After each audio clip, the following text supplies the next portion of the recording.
pessoal, eu sou Denise Nobre e mais uma vez estamos abrindo as portas do Saramban, o seu podcast de literatura coreana, hoje para falar de um livro não muito comentado por aqui, em geral, né, porque a gente pouco fala de poesia, mas a gente vai falar de Chiclete, do autor Kim Ki-taek, traduzido pela professora Yoon Jo-in.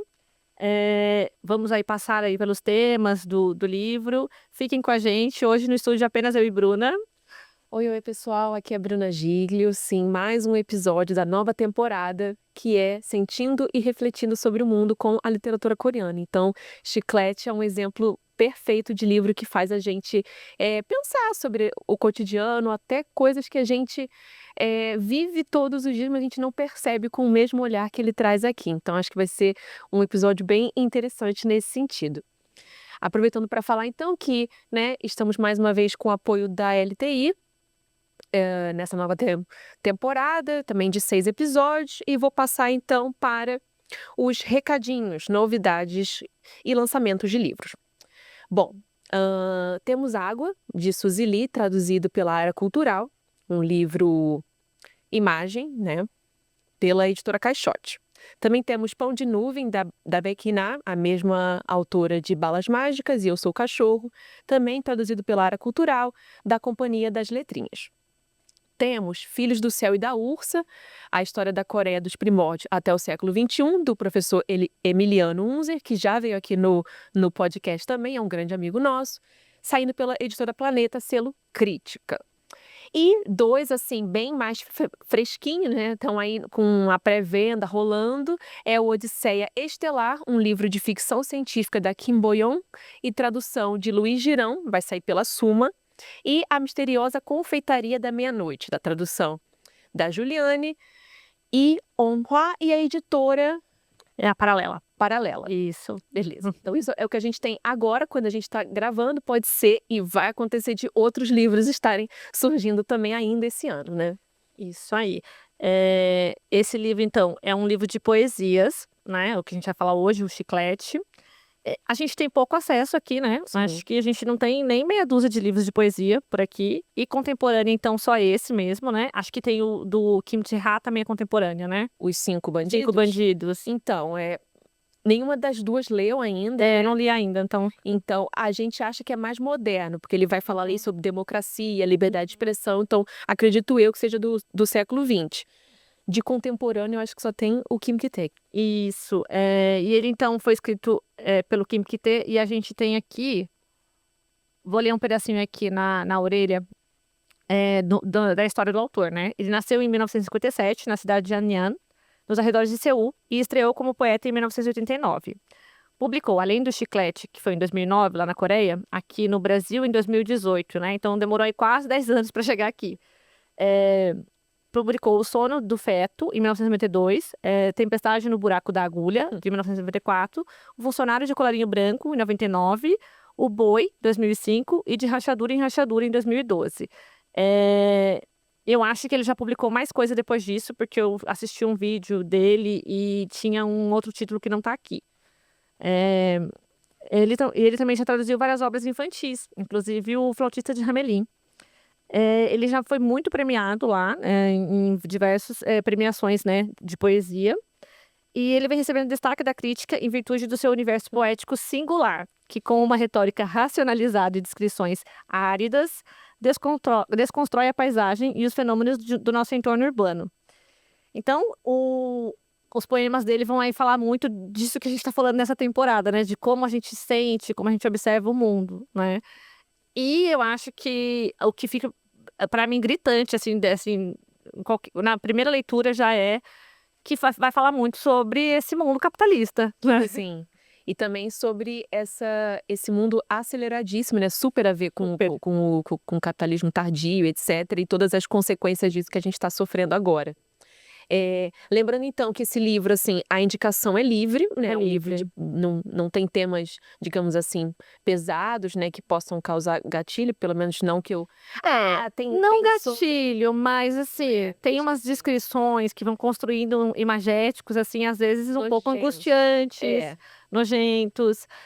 Vai falar bastante também sobre morte, né? Verdade. Então, acho que assim, não, sei lá, de repente uns 14 para cima vai conseguir compreender melhor. Até mesmo pela linguagem. Não é uma linguagem difícil, porque a gente vai falar um pouco aqui sobre a escrita dele, né? É bem coloquial e tudo, mas mesmo assim, né? Não, tá certo. E pensando aqui em algumas descrições que ele faz, como são muito imagéticas, é verdade, pode dar Sensorial. um certo desconforto ali, né? Mas beleza.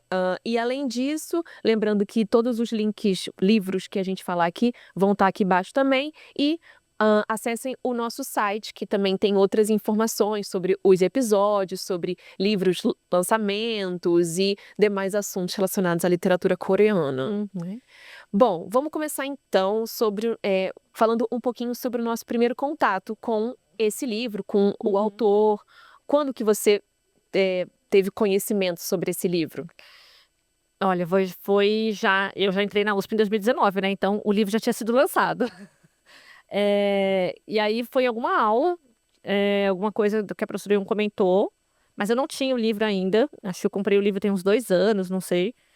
E foi pro nosso workshop, quando a gente foi selecionar trechos. Aí eu fui dar uma lida, não peguei o livro desde o começo, mas eu fui dar uma lida em alguns trechos, assim, para selecionar algum poema representativo, né, da poesia contemporânea pro nosso workshop, né? É um workshop que a gente realiza no Instituto Federal São Paulo, em parceria com a LTI também, gente. A gente fez no semestre passado, para os alunos do Instituto Federal. E estamos aí aguardando para ver se esse próximo semestre a gente vai continuar, né? E aí foi aí que eu li, selecionei alguns, né, que sempre causam um super impacto, né? É muito legal. Quando a gente tem o debate no workshop e sempre esse dá o que falar, né? É porque a linguagem dele é muito direta, né? Então não é difícil decodificar o que ele tá querendo dizer. E é muito escrachada, assim, é muito boa. Mas durante muito tempo assim, eu fiquei assim, eu não li o livro completo, eu lia pedaços. Eu li um poema aqui, outro ali. Quando a gente fez o sarau também na USP, também li alguns. Também lemos, E aí fui ler mesmo ele agora pro episódio, que eu fui parar, assim, me debruçar, pegar os paratextos, né? Dar orgulho pro Alex Pisiolo e ler os paratextos. Que, aliás, esse livro é recheado, né? Sim. Ele tem um prefácio do Nelson Asher, que também é poeta brasileiro. Aí ele tem um pós-fácio do próprio autor. Aí tem uma crítica de um crítico coreano, né? E depois tem ainda algumas notas da Yun, né? Da tradutora. Tem bastante paratexto, dá para contextualizar bastante, assim, é bem interessante. E também tem algumas notas de rodapé, que eu não sei se foi eu acho que foi a Yun também. Sim, sim. Para também facilitar a nossa leitura da tradução, né? Mas até eu acho que tem poucas notas de rodapé. Não são tantas. Principalmente a gente falando de professora Yun, né? A professora Yun coloca bastante notas de rodapé porque ela gosta de contextualizar bastante, né? Mas eu acho que isso diz muito sobre a própria escrita do Kim Ki-tae, porque são temas muito universais, né? Porque a gente tá falando de Coreia e falando de sociedade capitalista, mas quem não? Sim, né? sim. O mundo inteiro hoje, a gente vive, né, nesse sistema. Então, acho que talvez por isso que não tenha tanta particularidade cultural. Coreano, Então, por isso não necessitou de tantas notas. Então, até o Nelson Asher ele fala disso nesse prefácio dele, que assim, tem algumas referências, por exemplo, eu vi uma aqui que fala do Chumon, né, que é uma figura histórica coreana, então poucas pessoas iriam saber se não fosse por essa nota, mas assim, é um detalhe para você entender aquela palavra dentro de toda a mensagem que o Kim Ki-tae quer trazer, né? Meu primeiro contato foi em 2019, também tinha entrado na USP. Se eu não me engano, no ano anterior ou naquele ano, estava tendo concurso de resenhas, não foi? Foi. Eu lembro de ver essa capa e eu ficar, nossa, mas Porque eu acho que o Chiclete foi parte do workshop da USP, não foi? Aí eu não sei se foi workshop de tradução no ano anterior ou se foi concurso de resenhas, porque em 2019 o autor veio para cá, né? Sim, você foi, né? E aí eu fui, aí eu comprei o livro, tem até autógrafo, eu vou mostrar. Olha! Ganharam aqui, ó, na câmera, não sei se vai dar para ver. Depois a gente posta foto nos stories. Isso, ele só botou meu nome, e eu na época estava aprendendo coreano, então eu fiquei, meu Deus, olha a letra dele, tão diferente, eu fiquei louca, ele é uma graça, eu achei ele muito legal. Foi em um encontro lá no Centro Cultural Coreano, tava o autor de Pepino de Alumínio, que eu não vou lembrar o nome certinho, e o de Castela, né? Aí eu comprei os 3, doida. Mas enfim, empolgada. E eu acho que uma coisa legal que chama muito atenção é essa capa, voltando aqui para a câmera, porque ela tem esses traços no fundo e ela é muito material, porque tem um chiclete que se destaca, né? Então parece que você vai pegar ele aqui. Acho que tem todo um simbolismo também, com o título, que a gente vai falar já já. Então chamou muito a atenção por isso também, né? Gostei também da capa. Ficou bem forte a imagem, né? Porque realmente parece que tem um chiclete colado na página. É bem legal. O efeito que deu ficou ótimo. Sim, sim. Então aí me chamou a atenção e aí eu comprei, li, adorei. Tem poemas aqui que eu acho que eu nunca li algumas temáticas aqui que eu nunca vi em nenhuma outra poesia que eu tenha lido até agora, então é um livro que eu gosto bastante. Aliás, já vamos entrar na polêmica que eu lembro que você acha que leu o Panceta de Porco no... É meu livro é meu poema favorito. É o seu favorito, já tá denunciando. Já.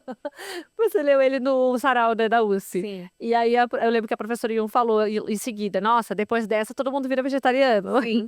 Eu acho que vale a pena ler aqui. Eu acho que ele Isso. não é tão grande, acho que vale a pena ler porque ele, poxa, é meu favorito. Eu já tô adiantando, não tem problema. Eu já vou ler então. Ele não é tão grande. Vamos lá. Panceta de porco.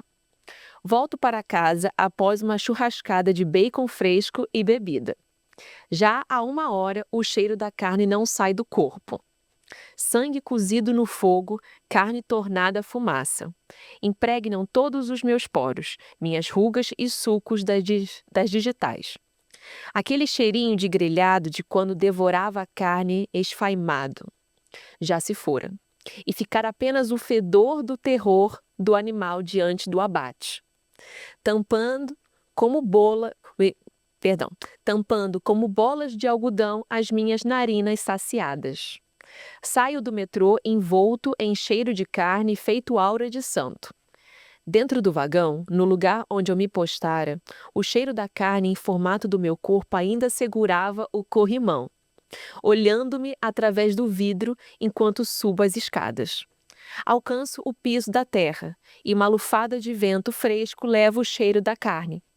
Quando inspiro fundo o ar fresco, o cheiro da carne se afasta de mim por um instante, qual enxame de moscas.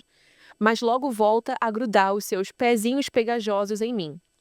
Não larga a mão que grelhou o seu corpo na chapa crepitante. Não larga os dentes que esgarçaram o seu corpo. O cheiro nauseante de onde ainda restam gritos e esperneios penetra tenaz dentro do meu corpo besuntado do seu cadáver. Cara, com esse poema, a gente pode concluir que Kim Ki-tae, assim, ele é vegetariano ou tem essa mente sobre o consumo de carne. E esse poema, assim, é um dos únicos que eu tenha lido que trata desse assunto de forma tão crua, né, árida, como você leu. Então, já dá aí um gostinho do que esperar dessa poesia dele, né? Sim. E realmente, a gente chegou a pesquisar um pouco, mas não tem nada declaradamente, assim, ele é vegetariano. Sim. Mas os poemas falam muito sobre isso, né? Então fica também esse pensamento, né? Se ele realmente é vegetariano ou não. Porque ao mesmo tempo que fala isso, é tão, assim, real as sensações, né? De comer a carne e tudo assim, como a forma como ele descreve, que a gente parece que é algo tão presente na vida dele, ao mesmo tempo. E que Então ele eu fico aprecia, parece também, Então né? eu fico na dúvida se ele é ou não. Porque assim, gente, eu mesmo tem tantas coisas que eu faço na minha vida e que eu me recrimino, mas continuo fazendo. Então talvez ele seja uma pessoa que ainda come carne, mas ele sabe, ele se recrimina por isso. Mas assim, eu quero acreditar que Ele é vegetariano. um coreano vegetariano. Por isso que eu falo que eu tenho certeza, entendeu? Entendi, Mas óbvio entendi. que ele fala com tantos detalhes Muitos. que parece que ele vivencia isso ou vivenciou muitas vezes, né? Então fica aí esse mistério, né? Sim, e eu acho que até no prefácio, o Nelson Asher, ele cita também a vegetariana, né, nessa parte. Porque a vegetariana também traz bastante essas questões, né, de como a Coreia é uma sociedade carnista e como isso tá tão intrínseco, né, na sociedade, assim. Eu lembro quando a gente tava lá que pra você era difícil, né? Tirar as carnes das coisas e tal. Mas consegue. Conseguiu. Aliás, diz que melhorou bastante, né? Porque tem uma outra colega nossa que tá lá agora e ela é vegetariana não sofreu muito. Tá Mas bem eu mais posso tranquila. falar, eu sofro mais aqui, porque, por exemplo, hoje a gente comeu no restaurante Xinxin, maravilhoso, que tirou a carne do kimchi jjigae. Só que tem outros que eu peço para tirar e não pode, porque meio que fere ali a receita do restaurante, da Jumai, etc. Mas lá eu lembro de algumas pessoas olharem estranho e falar, pô, tem certeza? Mas eles tiravam, sabe? É tipo, dane-se, eu vou tirar então. Então acho que aqui eu encontro um pouco mais de dificuldade, acredita? Olha que Lá- coisa. É. E outra coisa que eu fico pensando nessa parte aqui é como, para além dessa questão da alimentação, né? A questão é, vamos dizer assim, ecológica mesmo, porque me parece que ele também coloca esse sofrimento mesmo do animal, né? Sim. E talvez até, de certa forma, espiritual, porque me parece que esse animal em espírito tá voltando para deixar ele ali desconfortável, não sei. Depois eu até fiquei me questionando se o autor tinha alguma inclinação budista, por exemplo, Entendi. Faz sentido sabe? também. Porque tem, né, a roda da reencarnação e tudo. Isso. Fiquei pensando, sabe? É bom, depois a gente pode entrar nesse poema, assim, mais com mais detalhes e tal, mas tem muito algo que é muito característico dele, que é ele tornar pessoal, né, humano, coisas inumanas, Inumana, né? sim, Então sim. aqui é um cheiro que se materializa, segura no sim. corrimão. Então isso de espiritualidade faz muito sentido. Faz muito também, né? sentido. E eu acho também que é interessante porque a gente começa a ver também, por outro lado, além dessa parte que a gente pode relacionar com o humano, então trazer uma certa espiritualidade, essa parte mesmo de coisas, né? E então, assim, como que ele realmente coloca, vamos dizer, num patamar de igualdade, o humano e as coisas, os objetos, animais, né? Porque tudo tem. Ele coloca que o ônibus grita, todos esses sentimentos, né? O pneu tem sede de sangue, umas coisas assim. Então ele coloca tudo em um mesmo nível. Sim. Legal, legal. Eu achei interessante essa parte. E que é totalmente contrário, né, a questões, né, do mundo capitalista, onde tudo é hierárquico, tudo tem valores, né, diferenciados. Sim, e o homem tá lá em cima, O homem né, tá lá em como cima sempre. como centro, né? Exato, exato. Uhum. E aí, né, então a pergunta que fica, então o que diferencia essa obra, né, Chiclete, de outras que a gente tem acesso de poesia coreana, que são muito poucas, né? A gente consegue contar nos dedos. Uhum. A gente já falou do Céu, Vento, Estrelas e Poesia, do Yoon Dong-ju, que é outra pegada. É outra pegada. Fora o contexto, né? Esse aqui foi escrito, você falou, né? 2009, né? Em 2009. Isso. 2009, então já era uma sociedade capitalista, né? Estava muito mais estruturada, tanto a coreana e no mundo, né? Como um todo, globalizado. E o do Yoon Dong-ju, né? Era colonização, século XX, miséria, né? Então, outras questões ali relacionadas. E eu acho que no Yoon Dong-ju é muito, assim, tem um teor político muito forte, mas ele também mascara esse teor com muito lirismo, com muita poesia ali, né? Enquanto que o Kim Ki-taek aqui Aliás, ele tem um estilo que é praticamente prosaico, vamos dizer. Exato, Porque os versos são totalmente livres e os próprios temas, né, que ele traz e a linguagem é muito próxima do cotidiano. Então, Sim. vai mais para uma prosa. Deixa eu mostrar esse que eu li então, Panceta de Porco, tem anotação minha, mas ó, para vocês verem que os versos são extremamente longos, é quase prosa mesmo. Sim. E até aquelas, né, aquilo de sílabas por verso que a gente estuda, aqui não, aqui é livre, é prosaico mesmo, como você falou. E tem até no pós-fácil do autor, ele fala isso, né? Que ele deixou tudo como o jeitão dele. Ele coloca assim, bem assim, né? E é engraçado que quando eu li isso, eu lembrei até do vídeo que eu assisti dele recentemente, né? Que é de um bate-papo que teve de uma tradução, um lançamento de uma tradução para o inglês dele. Que eu esqueci o nome do livro agora, mas depois eu posso colocar na descrição. É do canal Rain Taxi, se eu não me engano. E foi muito interessante. E realmente, nesse episódio, eu vi esse jeitão dele, sabe? Porque você vê que ele tá ali meio, assim, às vezes perdido, porque é tudo apresentado em inglês, né? Então, tem alguns pontos, assim, que você vê que ele só pegou alguns trechos do que o mediador tá falando. E aí tem um trecho em que eles leram declamaram alguns poemas. E aí que ele fala assim, então tá, vou declamar o próximo. Aí a tradutora, a intérprete fala, não é agora. Ele, tá bom, tá bom. Aham. Então, quando ele estava aqui, né, em 2019, como tinha Yun como intérprete, Uhum.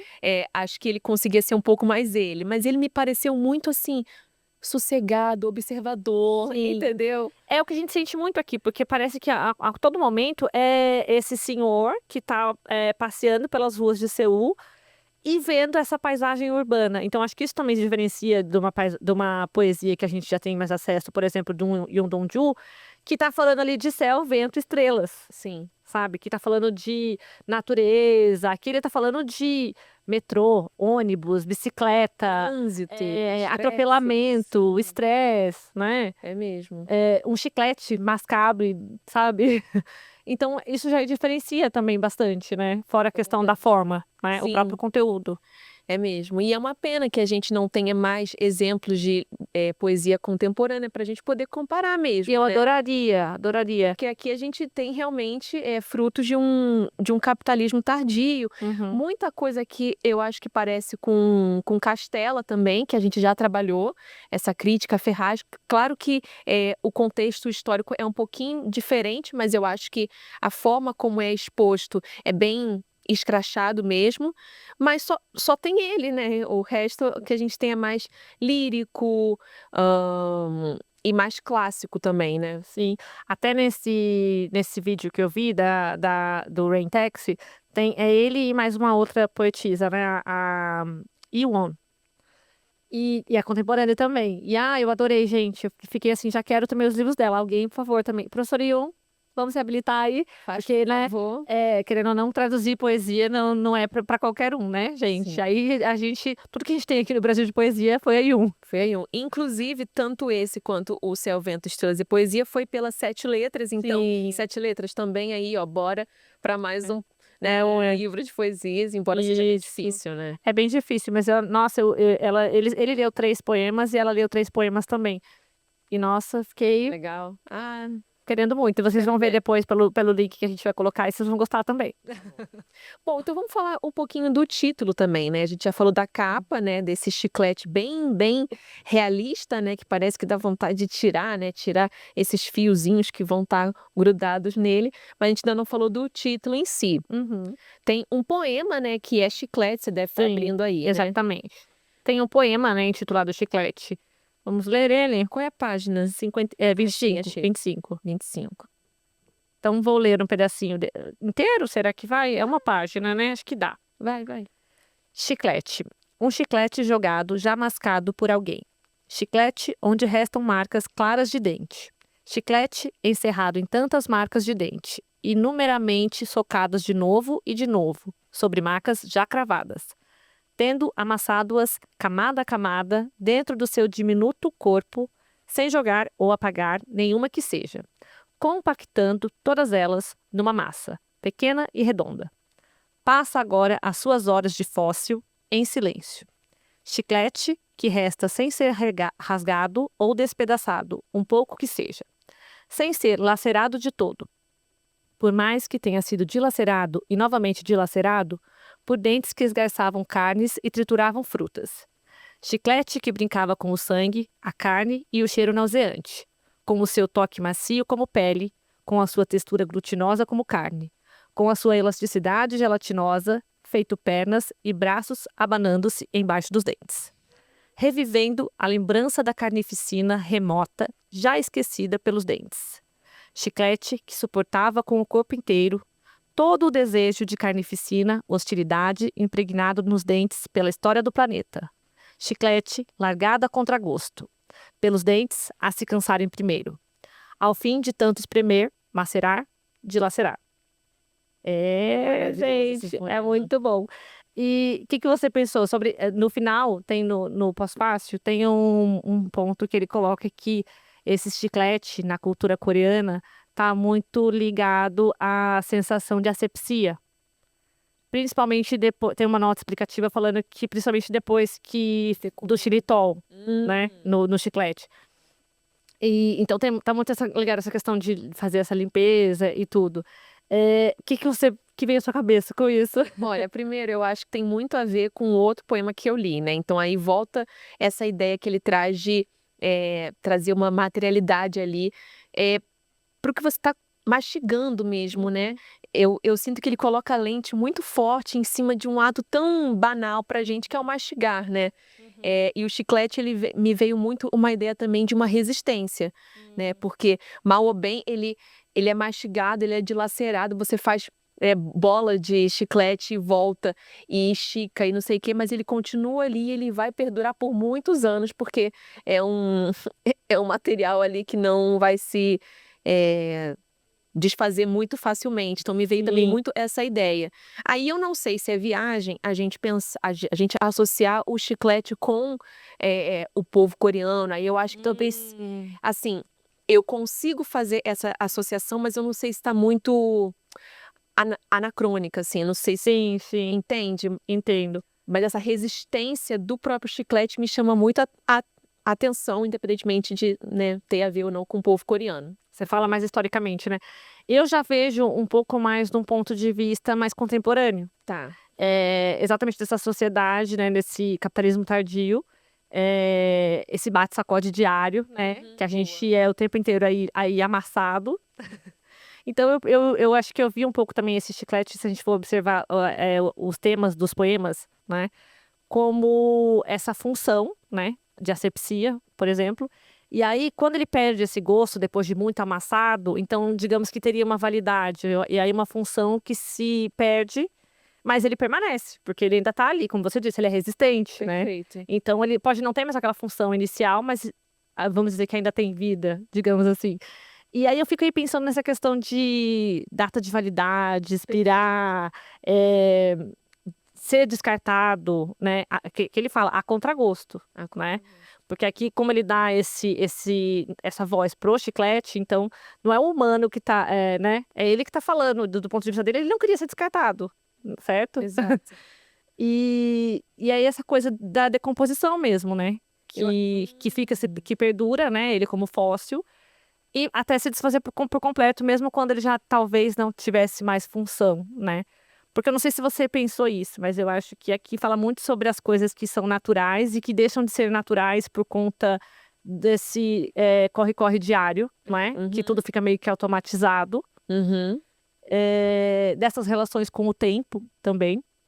E juventude, velhice, eu acho que ele também fala bastante sobre como o corpo, né, tem esse desgaste como um chiclete. Perfeito. Eu acho também eu acho que o próprio aspecto de um chiclete lembra muito porque quando a gente vai envelhecendo, a pele também vai ficando com as suas marquinhas, né? Com as Sim. marcas da idade, do E diversos tempo. poemas ele coloca as rugas. Exato. Então, assim, esse materialismo tá claro. E uma coisa que você falou que me chamou a atenção também é que você falou isso desse sabor, né? Então, quem que gosta de ficar mastigando um chiclete que não tem mais gosto, tá esbranquiçado, etc. Então, enquanto a gente tem alguma utilidade socialmente, a gente é legal, né?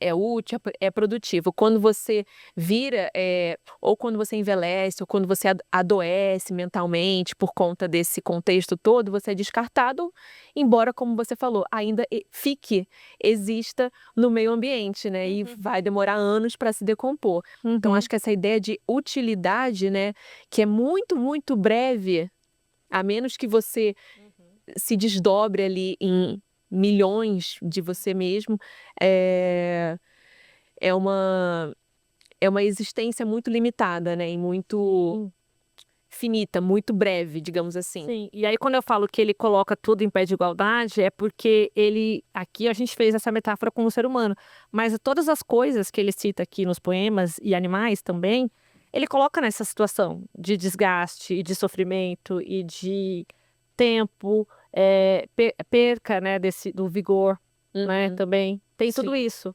né? Porque ele faz esses contrastes, né? Tem aqui um poema também, na página 19. Velho subindo a escada. Ai, sim.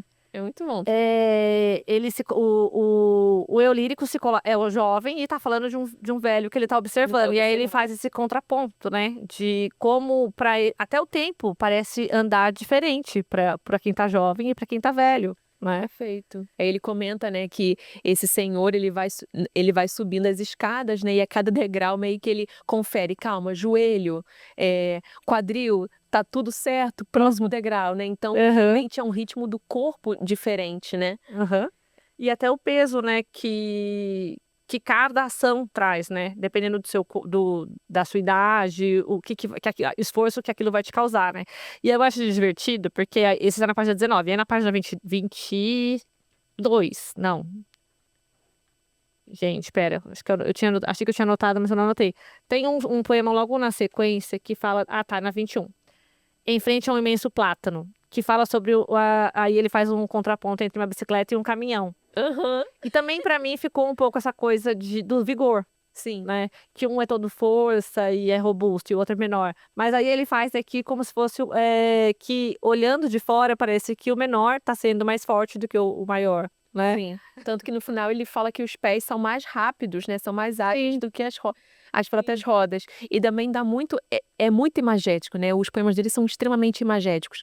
Dá muito essa ideia de um caminhão enorme, todo robusto, né? Potente, e uma pessoinha andando de bicicleta rápido, né? Mas talvez ela tenha mais vigor, tenha mais resistência do que o caminhão, né? Sim, legal essa associação. Então, o título, Chiclete, por que você acha que tem esse título? Será que é só pelo poema?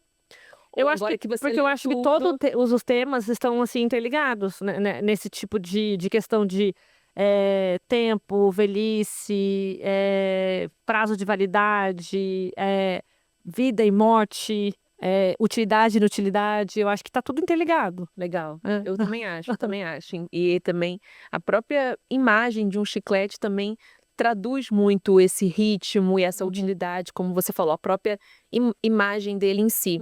E o chiclete, se eu não me engano, ele usou, no outro poema que você leu, né, a palavra fóssil. E eu acho que o chiclete, ele dura mais ou menos muito acho que tempo. mais de 100 anos, né? Ele se decompor. Posso estar enganada, mas eu acho que também tem esse aspecto. Então, realmente, é algo que vai existir ali por muito tempo, quer você queira ou não.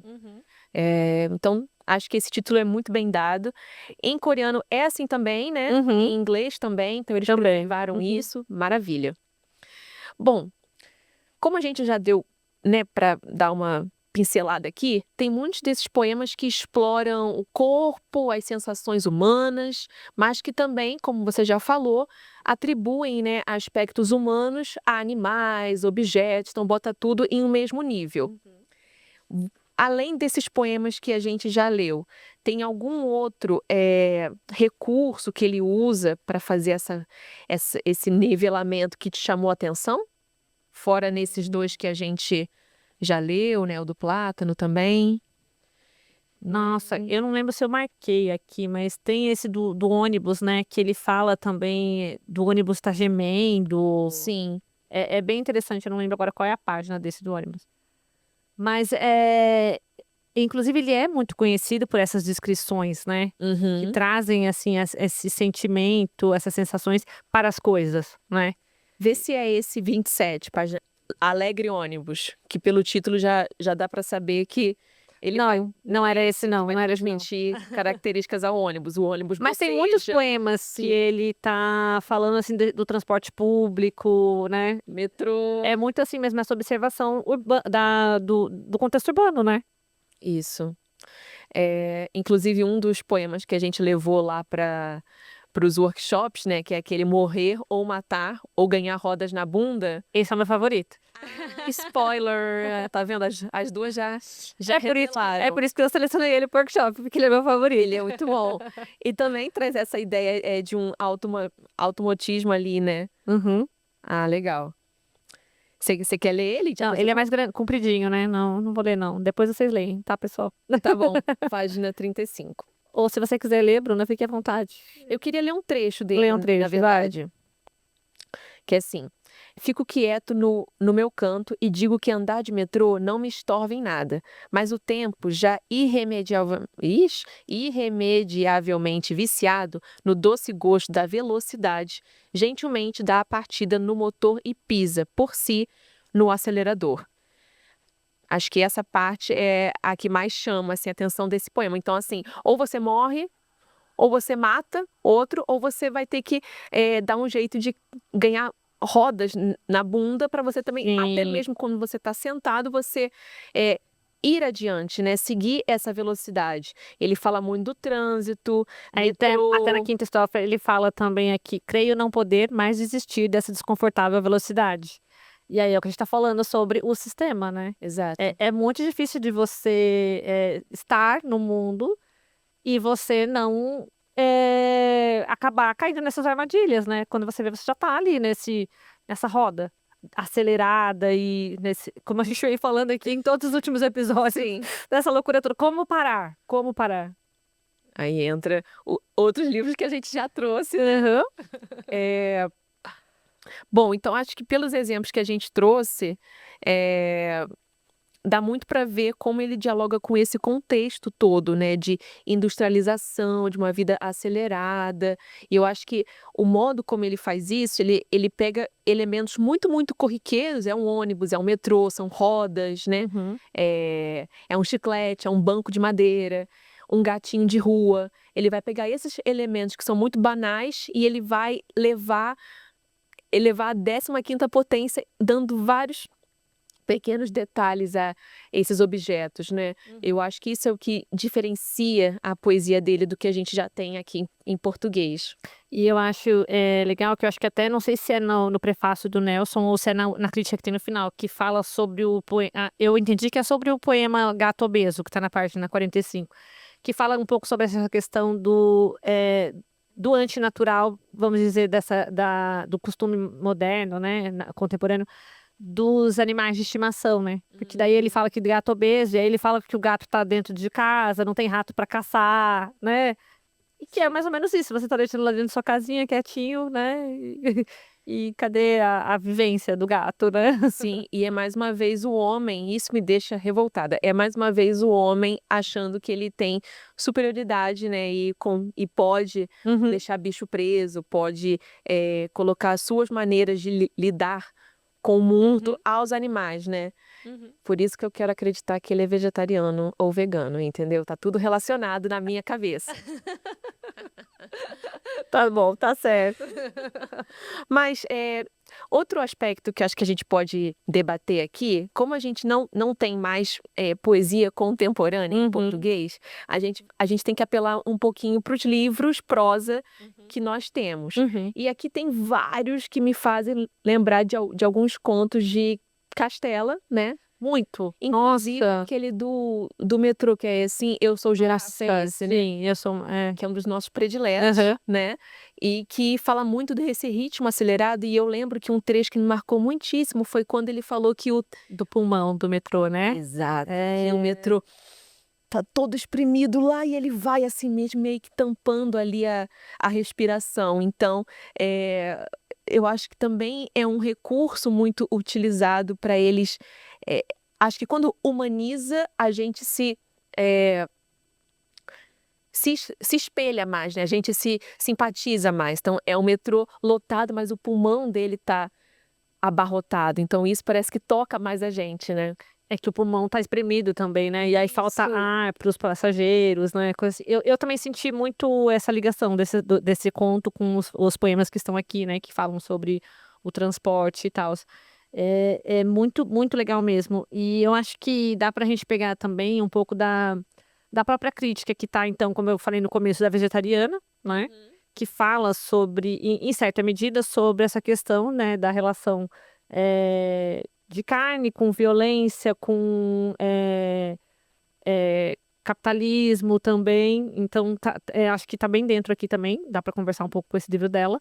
E não sei, talvez, eh, esses livros que têm saído agora, por exemplo, De indo ficção bem de longe agora, indo bem longe, de ficção de cura. aí ela Bem-vindos à Livraria Rio Nandon, que fala bastante sobre, essa aceleração, né? E essa vontade de parar um pouco. E critica bastante, né? O sistema, tudo. Sim. Acho que dá para conversar um pouquinho também. Mas ninguém tem a escrita tão crua quanto a dele. Eu acho que não. Não tem. Acho que Hangam vai para um lado, assim, que também é muito cruel ali, mas não tão árida, né? Como Sim, que nem esse daqui. sim. Realmente, realmente. E como a gente comentou, tem esse outro livro e coletânea, né? 5 Bandidos, mas nem eu, nem Denise lemos, a gente não consegue comparar tanto, mas é o que a gente tinha falado. Talvez tenha um quê mais moderno, né? Político ali e daquele período do que esse daqui que fala mais sobre a sociedade que a gente está vivendo e sofrendo agora, né? Não que esse não seja também muito político, né? Claro. Porque, querendo ou não, ele tá falando em grande escala aqui sobre esses sistemas. Hoje não é uma colonização, vamos dizer que não é uma colonização territorial, mas é uma colonização ideológica, né? Acho que tem isso até no prefácio, Isso, sim. né? De como a gente está condicionado a viver nesse sistema capitalista. Então, a gente vai sendo impulsionado, né? Então, é a mesma coisa se você estivesse sendo explorado dentro de um sistema colonial. Eu né? acho que é uma colonização do nosso tempo. O nosso tempo não nos pertence mais, Sim. né? Exatamente. Então, livros como esse mostram que realmente a sociedade está em um ritmo que daqui a pouco vai pifar, né? Pane no sistema. Então, sim, é a nova colonização, né? O neocolonialismo. E sobre as sensações físicas, né? A gente comentou um pouquinho sobre esses cheiros. Tem esse poema que eu tinha lido, né? Que o cheiro ele meio que ganha vida, ganha corpo ali. Também, por exemplo, o chiclete remonta muito ao tato também, ao paladar. Nossa, total. Tem Tem algum outro trechos, poema que te chamou? tem trechos que ele fala também sobre o que os olhos estão vendo, né? Então, tá muito relacionado aos sentidos, assim. E até tem um artigo da professora Yun, que como o nome mesmo, é Traduzindo os Cheiros do Chiclete, se eu não me engano. É de 2000, deixa eu conferir. Isso, 2019. Traduzindo os Cheiros do Chiclete, de Kim Ki-tae, da professora Yoon Joo-in, de 2019, ela escreveu. E aí ela pega...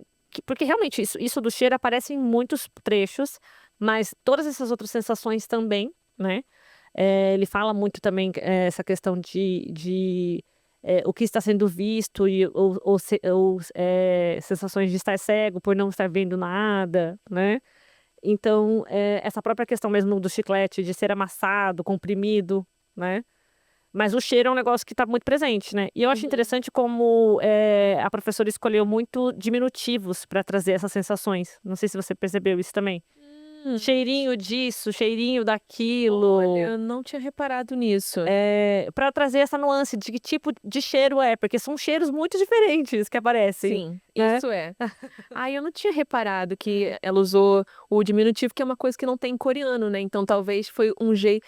Esse artigo eu quero muito ler, porque eu fiquei super curiosa. E ela foi a tradutora, né? Então ela deve trazer ali, não é assim, Sim, a sim. experiência dela traduzindo formas diferentes de denominar, né, esses cheiros, né? Exatamente. Interessante. Muito, muito recomendado mesmo, é muito bom. A gente bota aqui embaixo também. Uhum. Agora, né, a gente tem falado então dessa potência e dessa criação de imagens, né, de sensações e etc. Vamos tentar ver se a gente consegue pensar em poetas e poemas, enfim, brasileiros que a gente tem mais acesso, assim, que se parecem com esse, para quem que não conhece, quer ler o livro. Você consegue pensar em alguém de cara? Então, eu confesso que eu não leio muita poesia, gente. Vou falar a real. Já li muito, assim, quando eu era mais nova, mas hoje em dia é pouco mesmo. Eu preciso voltar a ler poesia. Real. Mas enquanto eu estava dando uma lida e procurando coisas para esse episódio, eu fui ler os poemas do Nelson Asher, né? Já que ele tinha feito o prefácio. E eu achei que talvez tenha sido bem assim acertado chamar ele para fazer o prefácio, né? Não sei como é que aconteceu isso, né? Se foi um convite da professora, de onde surgiu, né? Eu acho que eles já eram amigos, sabia? A gente pode tentar descobrir isso depois. Sim. Mas tem uns poemas dele que também trazem muito essa coisa do urbano, né? Uhum. Dos animais, dessas sensações. Eu achei que casa bastante, assim, com Ah, esses poemas aqui. legal. Tem algum título que você tenha visto? Tem Que um você que eu lembre? vi, deixa eu ver se eu acho aqui se tá salvo direitinho. Tem um poema do livro Ponta da Língua, de 1983, se chama Elegia. Vou ler algumas estrofes, gente. Acho que não Ele é inteiro. grande? Ele é um pouquinho. Não, não é tão grande. Tá, acho Você que dá quem pra ler sabe, inteiro. Acho que dá pra ler inteiro. Vamos lá. Então, Elegia, Nelson Asher. Primeiro, fatos. Uma fuselagem de penas, há pouco destroçada no asfalto, por assim dizer. Indiferente. As mesmas antes brancas que, se já não contestam a hegemonia cinza. Do acaso ao fim da tarde, exceto pela mancha vermelho suja, ou seja, o voo em negativo. De vísceras explícitas sugerem, todavia, o que sem dúvida fora um pombo. Nada trágico. Os episódios apenas na sequência total de fenômenos anônimos e, além disso, complexos, demais para a cabeça de um pássaro, aliás, somente uma cloaca volante, ameaçando a tranquilidade asséptica dos pedestres. Contudo, na reformulação de seus componentes, algo, a node do talvez, se perdeu. Mesmo o poema, na melhor das hipóteses, não passa de uma autópsia. Eu gostei principalmente desse último verso, não passa de uma autópsia. Porque o Kim Ki-tae traz muito isso no texto dele. Tem um texto aqui, tem um poema aqui que é de um gato que é atropelado também, né? E ele traz muito essa coisa do pós-mortem, né? É mesmo. Então eu falei, nossa, associei bastante. É interessante, até o próprio Nelson, nesse prefácio, né, que ele escreve, ele fala que muitos dos poemas, o limiar entre vida e morte é muito tênue, muito fugaz, é muito ligeiro, e várias vezes a vida está ali lutando incessantemente para continuar viva, digamos assim, né? Sim, Então, sim. talvez essa associação com a morte tem muito a ver com talvez reconstruir ainda a vida daquela pessoa que está morta ali, né? Do gato. Animada, daqui do Isso. pombo, da Exato, então, galinha. é verdade, tem bastante a ver. Sim, Gostei, sim, sim. gostei. Tem, Você pensou em algum? então, eu pensei em dois, só que eu acho que um parece mais. Eu pensei no Paulo Leminski, mas eu não leio faz tempo. Eu tenho toda a poesia dele. E eu gostava muito, porque ele trazia, às vezes, elementos muito banais, e eu ficava, nossa, que incrível. Mas, infelizmente, eu não consegui um poema em específico, e o livro não está aqui. Mas o outro poeta que eu pensei foi o Manuel de Barros, que ele tem essa característica de versos mais livres também. E aí tem um em específico que eu achei que é O Fazedor de Amanhecer, que ele vai falar de máquinas que a gente não está muito acostumado a pensar que são máquinas. Então eu vou ler, ele é mais curtinho. Ele fala o seguinte: sou leso em tratagens com máquina. Tenho desapetite para inventar coisas prestáveis. Em toda a minha vida, só engenhei 3 máquinas, como sejam: uma pequena manivela para pegar no sono, um fazedor de amanhecer para usamentos de poetas e um platinado de mandioca para o fordeco de meu irmão. Cheguei de ganhar um prêmio das indústrias automobilísticas pelo platinado de mandioca. Fui aclamado de idiota pela maioria das autoridades na entrega do prêmio. Tem essas pausas, né? Difícil. Ele quebra os versos, então, mas calma. Aí, pelo que fiquei um tanto soberbo. E a glória entronizou-se para sempre em minha existência. O que eu acho legal é que, primeiro, o verso é completamente livre, então é difícil até ler porque a continuação tá no verso A mesma seguinte, coisa do Nelson. entendeu? Aliás, nos perdoem, porque a declamação aqui é nosso forte. Não é, e assim, como tem essa continuação, a gente quer ler como prosa, mas não é prosa, é poesia. Então, tem esse jogo também, que eu acho que o Kim Ki-tae também traz um pouco, brincar ali com os nossos ritmos mesmo. E ele vai, então, né, o Manuel de Barros, ele vai falar de outras máquinas, né, que são as máquinas do nosso dia a dia, que ele brinca ali, que ele não sabe fazer coisas prestáveis, ele escreve poesia que não presta, digamos assim, não tem uma utilidade, e as máquinas que ele vai usar é a máquina de pegar no sono, então é você dormir, é um fazedor de amanhecer, é o seu acordar, enfim, alimentação, ele brinca com isso. Então, me fez pensar em coisas úteis e práticas e coisas que não são úteis para o dia a dia, né? Na sociedade que a gente vive. Ah, sim. Mas É legal, dá pra fazer um. dá para associar, mas a gente tem que ler mais poesia mesmo, né? A gente tá Nossa, muito com focado em certeza. literatura coreana ultimamente. Gente, não, isso aí sim. A gente tava conversando isso esses dias, né? Quando a gente viajou. Eu tô sentindo falta. Que a gente não tem lido muito outras coisas, né? Tá muito focado em literatura coreana. Precisamos. Amém, amém. Bom, então, de poema predileto, a gente já revelou, né? Era para ser no final, mas não é. Já foi, Já né? foi, já falamos. Então, o da Bruna, repete qual é o título? É o panceta de porco, obviamente. Eu Ainda mesmo. mais esse prato que é mega famoso na Coreia, Ai, né? que acho que é meu prato coreano favorito. Ai. Samgyeopsal, galera. Samgyeopsal. Quando forem nos restaurantes, peçam esse. Né, pede sim, depois fica com o Depois vai fervor embora, sim, vai embora com o fedorzinho. do terror do animal diante do abate. Aí vocês vão assim pra casa. Que delícia. A gente vai com peso da consciência, mas com o buchinho cheio. Homem, não acredito, gente. Mas, assim, inclusive, uma curiosidade. Os restaurantes que servem, né, a panceta de porco, eles têm aquele exaustor, né?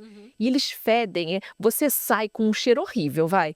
É no cabelo, é na roupa. Sim, sim. Eu ia, então, de tabela, porque eu comia macarrão. E voltava com um cheiro de carne terrível. Então, esse poema me representa. É meu favorito, vai. E eu gosto do morrer ou matar ou ganhar rodas na bunda. Excelente.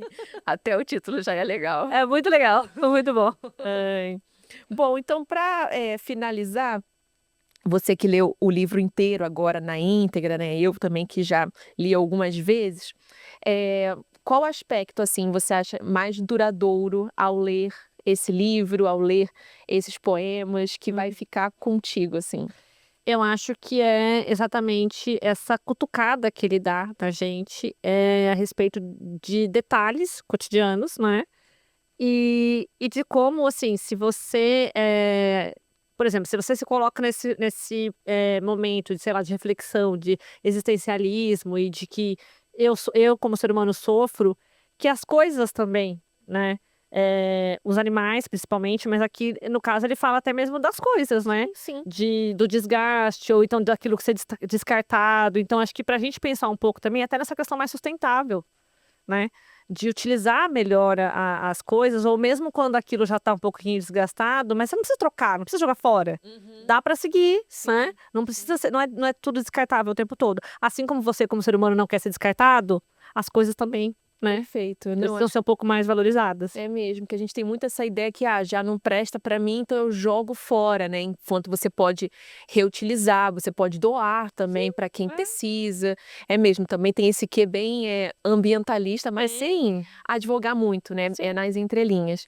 Para mim, o maior impacto, assim, é que ele despertou muito a minha imaginação e a minha criatividade. Então, às vezes eu olho, assim, para alguma coisa e eu começo a criar narrativas com as coisas. Então, eu vejo a caneca, eu vejo a produção dessa caneca, né? A tintura, aí queima, aí vem aqui e bota a boca, aí tem meu bafo, a minha saliva, entendeu? Eu vou imaginando essas histórias.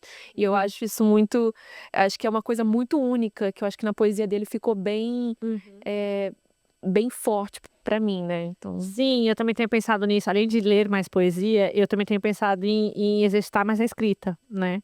Então, acho que é um ótimo exercício para quem quer estimular a criatividade, ler os poemas dele. Porque ele tem descrições tão minuciosas e de coisas né? que a gente tem acesso também. Sim. Né? Não é nada.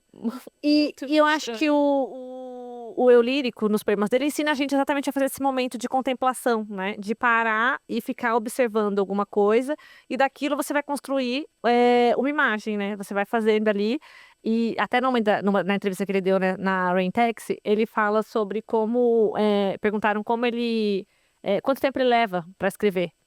E aí ele comentou que quando ele tem a ideia, quando, né, vem a inspiração, vamos dizer assim, ele escreve numa tacada só. Mas o que vai demorar é toda essa revisão que ele vai fazendo, que é onde ele vai colocando essas minúcias. E que daí pode levar de 3 meses a 1 ano. Claro. Então é exatamente isso, é você fazer isso que você falou, esse exercício de olhar para uma situação, para uma coisa, para um animal, para uma pessoa, e pegar a cor, o cheiro, pensar em tudo isso, né? O tato, qual a sensação que isso vai dar, sabe? E aí você vai começando a criar. Eu acho que é bem inspirador para quem quer escrever. E se for muito difícil com objetos, tipo eu falei caneca, pode ser com pessoas. Você observa as pessoas na rua e pensa, nossa, essa pessoa tá indo para onde? Ela vem da onde? E a mãe dela, e a família, que, né? Então isso já vai estimulando. Eu acho que é um livro também leve, ele cutuca, ele é diferente. Acho que vale muito a leitura, então. Nossa, demais. É isso que eu acho. Demais. Né? Super recomendado. E que venha mais poesia contemporânea. Sim. E, aliás, eu não consigo lembrar o nome do livro que ele tava divulgando Lançando, nesse Rentex. Mas, deixa eu ver, deve ter aqui nas anotações, né, gente? Peraí. Podia vir, gente, porque o primeiro poema que ele leu eu achei magnífico. O primeiro poema era desse livro novo. E depois os outros ele leu Chiclete, inclusive. Ai, que legal. E mais um outro que tem aqui nesse também, que agora eu não lembro o nome. Poxa vida, qual é o nome do livro? Mas aí você coloca Depois eu coloco na também. descrição, né, Isso. gente? E se eu achar, vou ler. Vamos ver. Vamos ver. Então é isso, obrigada, né, para quem ficou até agora ouvindo as nossas loucuras. Leiam o livro, comprem, leiam. E se vocês conhecem mais poesia e vocês sabem algum autor que dialoga bastante, que tem as mesmas temáticas, indiquem pra gente. A gente também gosta de indicações. Tem que ler mais poesia. E não coreana, às vezes outros autores, né, para dialogar. Indiquem então, por favor. É isso. Tchau, tchau, gente. Gente, obrigada. Tchau, tchau.